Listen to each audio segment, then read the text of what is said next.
Jacob Reynolds gripped the steering wheel tighter as he turned onto the winding road, the towering trees swallowing him into their quiet embrace. The weight of the city still clung to him, endless meetings, deadlines, the suffocating pressure of existing in a place that never let him breathe. He needed this. A week away. Silence. Solitude. No expectations, no responsibilities. His GPS guided him down a gravel driveway, leading to a charming, rustic cabin nestled between thick pines. It was the kind of place that looked like it belonged in a postcard, wooden beams, a wraparound porch, and a front door painted a deep, welcoming red. He parked the car and exhaled. The air smelled different here, clean, crisp, untouched by exhaust fumes and stress. He grabbed his duffel bag, ready to check in and disappear into the quiet. The door swung open just as he reached the porch. "Hi, you must be Jacob." The voice was warm, light, and when he looked up, he nearly forgot how to speak. Danielle Harper stood in the doorway, her dark hair pulled into a loose braid over her shoulder, a gentle smile curving her lips. She wore an oversized sweater that fell off one shoulder and jeans that hugged her legs just right. But it wasn't just her looks that struck him, it was the way she stood, easy and comfortable, like she belonged to this land in a way he never had anywhere. "Ah yeah," he managed, clearing his throat. "That's me." She stepped aside, motioning him in. "Come on in. I like to greet my guests personally." Jacob hesitated for a second before stepping inside. The cabin was exactly what he'd hoped for, cozy but not cramped, with large windows letting in the golden afternoon light. The scent of fresh coffee lingered in the air, mixing with the faintest hint of pine. "I put some essentials in the fridge," Danielle said as she leaned against the kitchen counter. "Eggs, bread, coffee. If you need anything else, the town's about 15 minutes down the road." "Thanks," he said, setting his bag down. "I appreciate it." She hesitated, watching him with an unreadable expression before pushing off the counter. "All right, I'll leave you to settle in. My house is just up the hill if you need anything." Jacob nodded, watching as she slipped out the door, leaving behind only her lingering warmth. He told himself he didn't care. He was here to escape, not make new connections. But later that evening, as he sat on the porch with a beer in hand, watching the sun dip behind the trees, he caught himself thinking about Danielle Harper. And for the first time in a long time, the quiet didn't feel so lonely. The next morning, Jacob woke early, the unfamiliar stillness of the woods stirring him awake before the sun had fully risen. He made himself a quick breakfast, then decided to take a walk, stretching his legs after years of being trapped behind a desk. He followed a narrow dirt path behind the cabin, winding through towering trees and patches of wildflowers. The air was cool, the kind that filled his lungs without effort. He hadn't realized how much he missed the simplicity of just existing without expectation.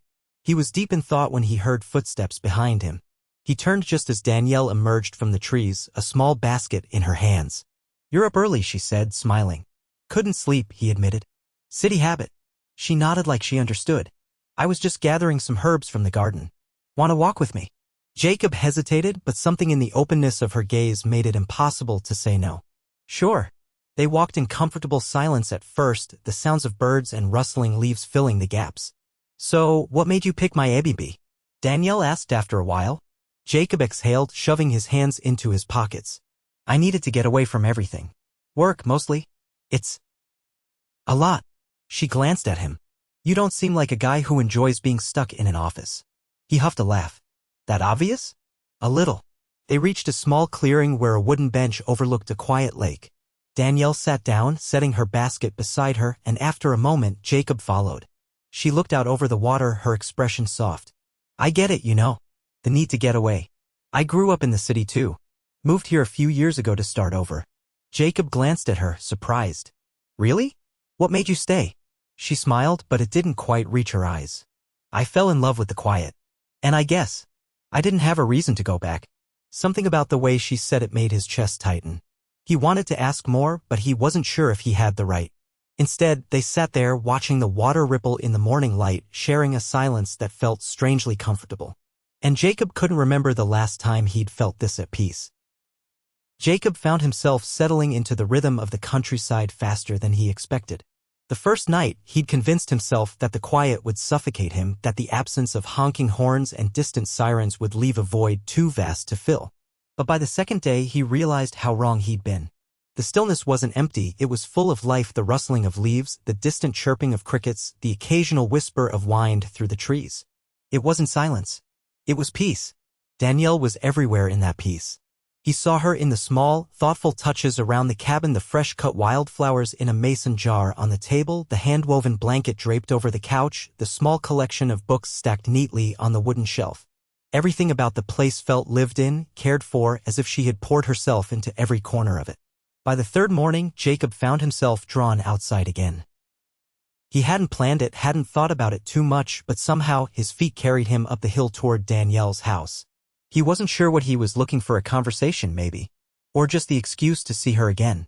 She was standing in her garden when he arrived, a pair of worn gloves on her hands, her fingers delicately working through the soil.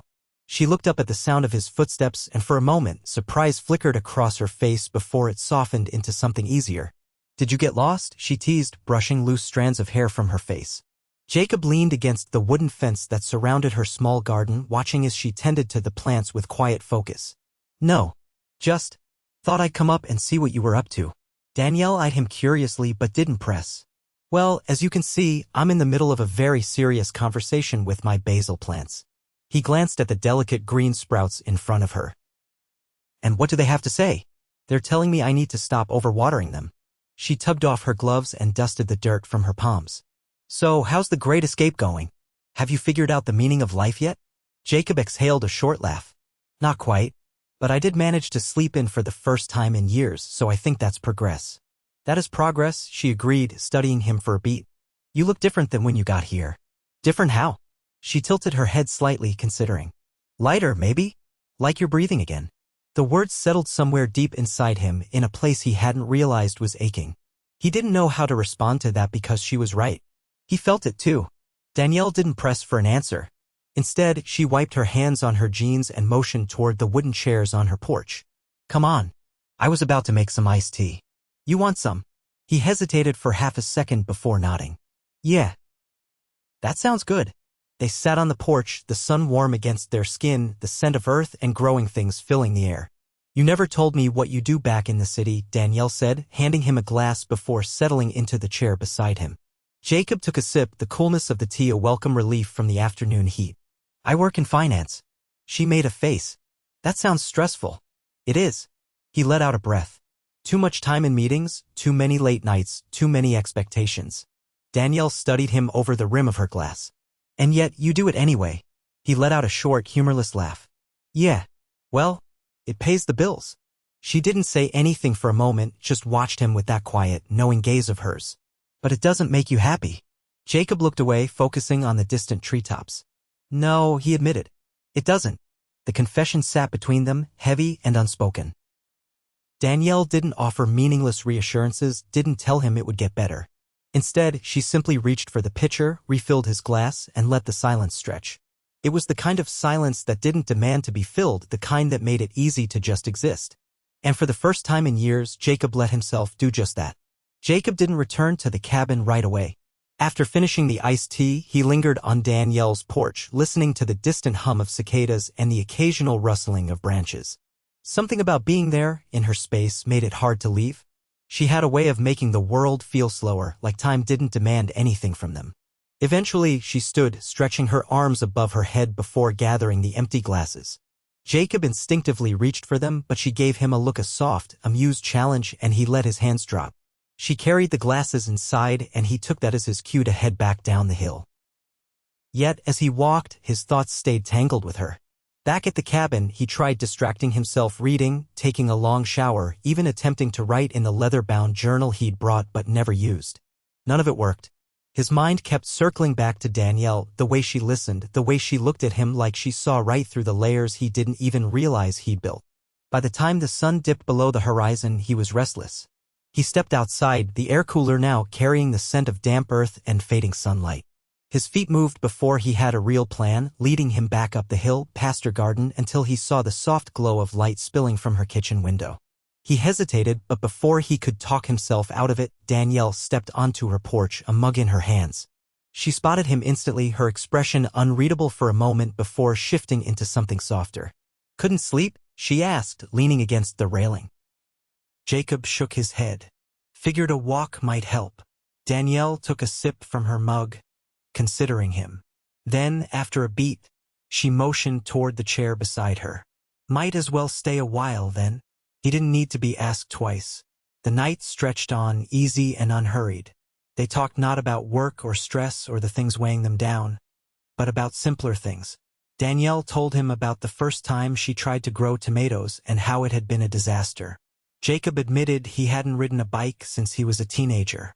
Somewhere between laughter and quiet pauses, he realized how effortless it was with her. The air grew cooler, the stars bright against the ink-black sky. He should have left, should have returned to the cabin, but neither of them made a move to end the night.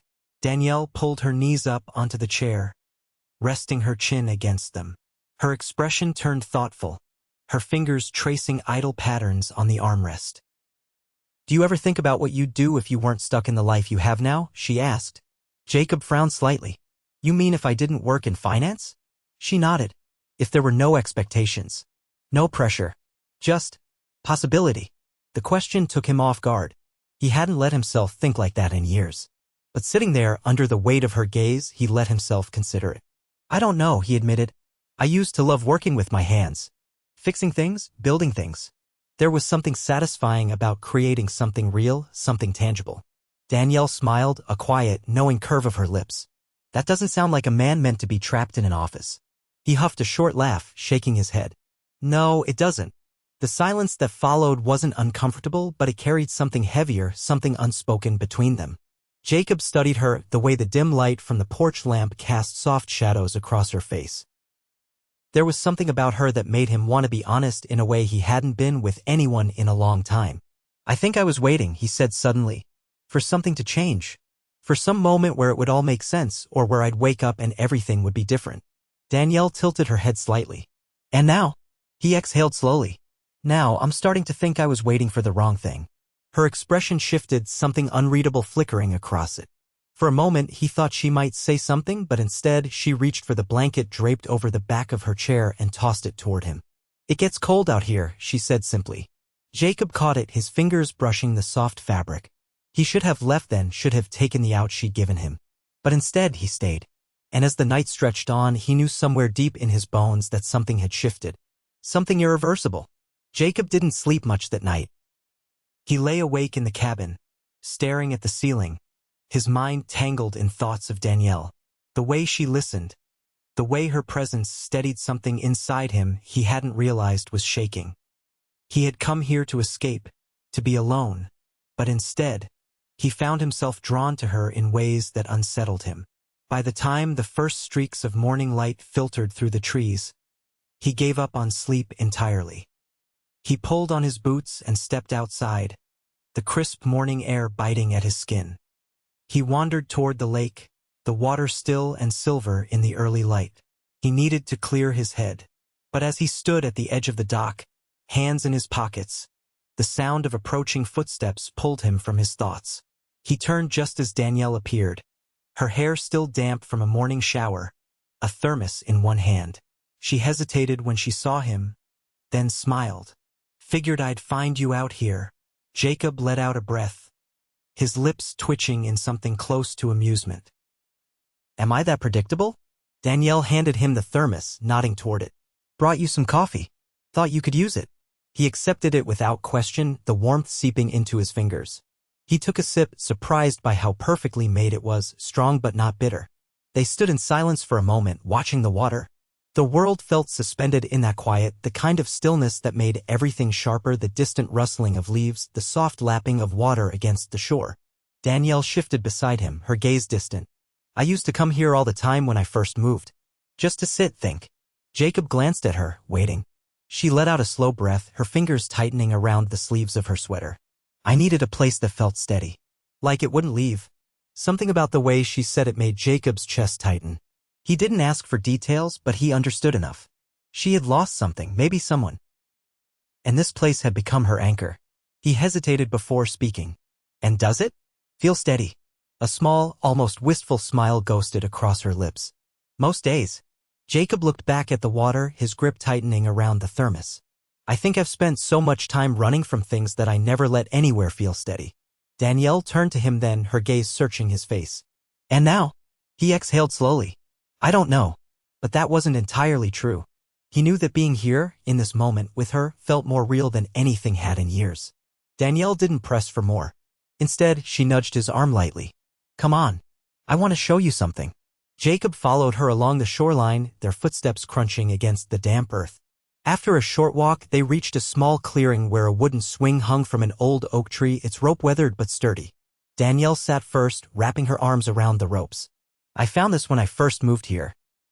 It's been here for years, probably built by someone who used to live on this land. Jacob leaned against the tree, watching her. You come here often? She nodded, pushing off slightly, letting the swing sway gently. It reminds me that some things last. Jacob didn't speak for a long moment. Then, almost without thinking, he reached out, catching the rope just as she swung back. The sudden stillness between them was charged, something unspoken stretching in the space where their hands nearly touched. Danielle's breath hitched. Jacob should have let go, should have stepped back. But instead, he stayed, his fingers curled around the rough rope, his eyes locked onto hers. I don't think I've let myself believe in things lasting, he admitted, his voice quieter than he meant it to be. Danielle swallowed, something flickering across her face. Maybe it's not about believing. Maybe it's just about letting it happen. The weight of her words settled deep in his chest. He could have kissed her then. The thought struck him with a force that left him unsteady, but he didn't move. Instead, he released the rope, stepping back just enough to give her space. Danielle exhaled, a mixture of relief and something else he couldn't quite name. She stood, brushing her hands over her jeans. I should get back. Got some things to take care of before the market later. Jacob nodded, watching as she started back toward the main path. But before she disappeared into the trees, she paused, glancing over her shoulder. You should come. To the market, I mean. Jacob hesitated, then nodded. Yeah, I think I will. And as she walked away, he realized he had just made his first real decision in a long time. The market was alive with movement, a stark contrast to the stillness Jacob had grown used to in the last few days. Stalls lined the small town square, each one bustling with vendors selling fresh produce, handmade crafts, and jars of preserves that gleamed under the late morning sun. The scent of cinnamon and roasted nuts drifted through the air, mixing with the crispness of autumn. Jacob had never been much for markets. In the city, they were overcrowded, chaotic. But here, there was a warmth to it, a sense of community that settled under his skin in an unfamiliar way. He spotted Danielle near the center of the square, arranging small glass bottles on her stall. She was speaking to an older woman, laughing at something the woman said, her hands moving as she spoke. There was something about the way she moved here so completely at ease, so much a part of this place that made Jacob's chest tighten. She saw him before he could decide whether to approach. Her gaze flicked up, a flicker of surprise crossing her face before she smiled. Jacob closed the distance between them, taking in the neat arrangement of dried herbs, scented soaps, and small bundles of wildflowers tied with twine. Didn't think you'd actually come, Danielle said, her tone light but touched with something else, something unreadable. I said I would, Jacob replied simply. She studied him for a moment, as if trying to figure out what had made him keep his word. Before she could push further, the older woman beside her nudged Danielle's arm. Introduce me to your friend, she said with a knowing look. Danielle let out a small laugh. Jacob, this is Evelyn. She practically raised half the people in this town. Evelyn gave him a once-over, her sharp eyes missing nothing. City boy, aren't you? Jacob nodded. That obvious? Evelyn chuckled. You've got the look of someone who's spent too much time behind a desk. But I suppose even city boys need fresh air sometimes. Jacob found himself smiling. Something like that. Danielle handed Evelyn a small wrapped bundle. Your lavender sachets, she said. Should help you sleep better. Evelyn patted Danielle's hand. You take care of this one, she said, nodding toward Jacob before disappearing into the crowd. Jacob raised an eyebrow. What did she mean by that? Danielle shrugged, but there was a glint of amusement in her eyes. She likes to meddle. Don't take it personally. He glanced at the stall again, picking up one of the small bottles. You make all of this yourself? She nodded. Started small, just for myself. Then people started asking for things and it grew from there. There was something in her voice, pride, maybe, or quiet satisfaction. It struck him how different her life was from his. She had built this, piece by piece, with her own hands. There was no boardroom, no corporate ladder. Just her creating something real. Jacob set the bottle down. It suits you. Danielle looked at him then, something shifting in her gaze. Whatever it was, she didn't put it into words. Instead, she reached for a small bundle of dried rosemary and handed it to him. Here, a little something to take back with you. Jacob took it, the earthy scent filling his senses. Thanks. For a moment, neither of them spoke, the noise of the market fading around them. Then Danielle glanced away, tucking a stray strand of hair behind her ear. You should walk around. See a little more of what the town has to offer. Jacob hesitated, but then he nodded. Yeah, maybe I will. He moved through the market, but his thoughts never really left her. The day passed in a blur of unfamiliar yet oddly comforting interactions. He met local artisans, tasted homemade honey, and even found himself in a conversation about fishing with an elderly man who insisted Jacob needed to try it before leaving. But no matter where he went, his mind kept circling back to Danielle. By the time he returned to the cabin, the sky was tinged with the deep purples and oranges of an early sunset. He set the rosemary on the kitchen counter, staring at it longer than he should have. Something about this place, about her, was pulling him in deeper than he'd been prepared for. He had booked this trip to escape, to find clarity. But instead, he had found her. And that terrified him. That evening, he found himself walking again, his feet carrying him up the familiar path to Danielle's house. He told himself he wasn't sure why he was going, but that was a lie. The porch light was on when he arrived, casting a warm glow over the wooden steps. Danielle was sitting on the swing, a book in her lap, but she looked up at the sound of his footsteps. Twice in one day, she mused. I must be doing something right. Jacob exhaled a quiet laugh. Must be. She closed the book, setting it aside. You survived the market? More or less, he said, leaning against the railing. Met some interesting people. Danielle smirked. Let me guess. Jim tried to get you to go fishing? Jacob huffed a laugh. Something like that.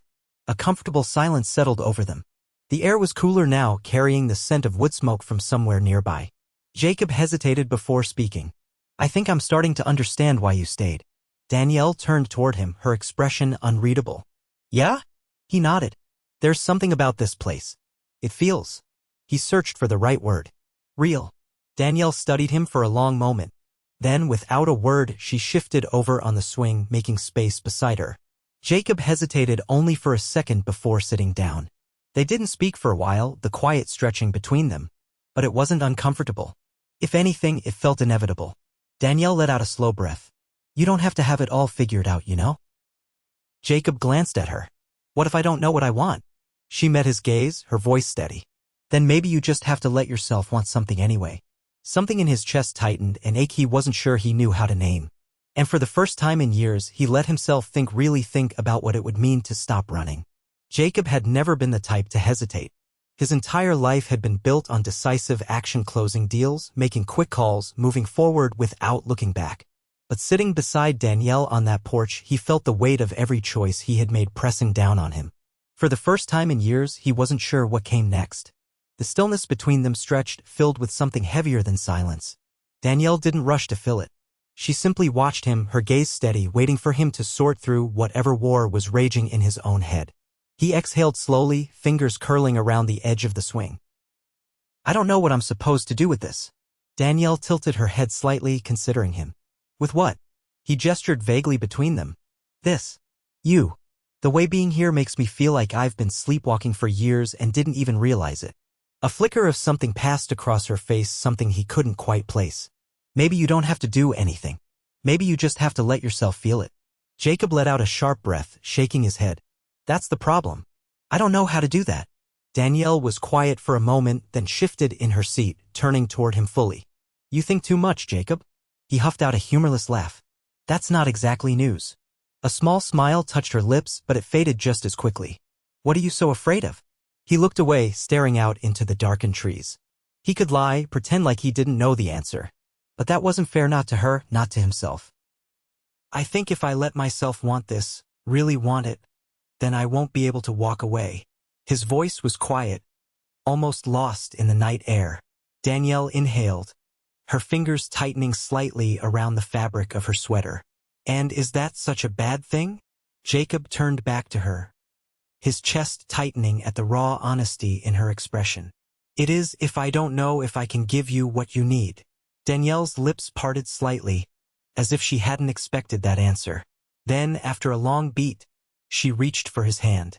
Her fingers were warm, grounding, and when she spoke, her voice was impossibly soft. You don't have to have all the answers, Jacob. You just have to be willing to try. Something inside him cracked. For years, he had convinced himself that real love was something he wasn't built for. That it was for people who didn't have deadlines and expectations weighing them down. But right now, in this moment, none of that felt as heavy as the possibility of losing her. He tightened his grip on her hand, his pulse pounding in his ears. If I stay, I don't know what that looks like. Danielle's fingers curled around his, her grip firm. Then we figure it out together. It wasn't a grand declaration, wasn't an elaborate promise. But it was real. It was enough. And for the first time, Jacob let himself believe that maybe, just maybe, he didn't have to run anymore. Days passed and Jacob stopped thinking about time altogether. He helped Danielle at the market, learned how to tell when rosemary was ready to be harvested, even fixed the loose step on her porch without her asking. The longer he stayed, the more the city felt like a distant memory, like something that had belonged to another version of himself. One evening, as the sun dipped low over the trees, he found Danielle by the lake, her bare feet skimming the water's edge. He approached quietly, but she must have sensed him because she turned before he could say a word. You're still here, she murmured, a teasing lilt in her voice. But there was something deeper behind it, a quiet relief.